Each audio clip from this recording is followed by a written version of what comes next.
Il-pazjenti, ir-residenti fid-djar tal-anzjani u fl-isptarijiet kif ukoll l-infermiera u l-qwiebel qed jiffaċċjaw diffikultajiet fil-proċess ta' votazzjoni. Din hija l-fehma tal-Partit Laburista u l-Unjen tal-Infermiera u l-Qwiebel l-MUMN li fis-stqarrija konġunta qalu li għandha ssir riforma biex il-pazjenti u l-anzjani fid-djar u l-isptarijiet ikollhom aċċess aktar faċli biex jivvutaw. B'hekk l-infermiera u l-qwiebel ikunu jistgħu jiddedikaw aktar ħin lill-pazjenti. Dan jista' jsir billi l-pazjenti fl-isptar Mater Dei jivvutaw fl-isptar stess. Iż-żewġ naħat qablu li l-anzjani residenti f'San Vincenz de Paul għandu jkollhom aktar polling stations madwar ir-residenza minflok f'post ċentrali kif sar fl-aħħar elezzjonijiet.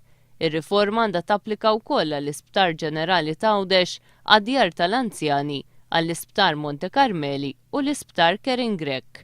Il-Partit Laburista qal li jaqbel mal-MUMN li jsiru r-riformi sakemm il-proċess jassigura trasparenza u sorveljanza fl-istess waqt li tkun aċċertata l-privatezza tal-votant.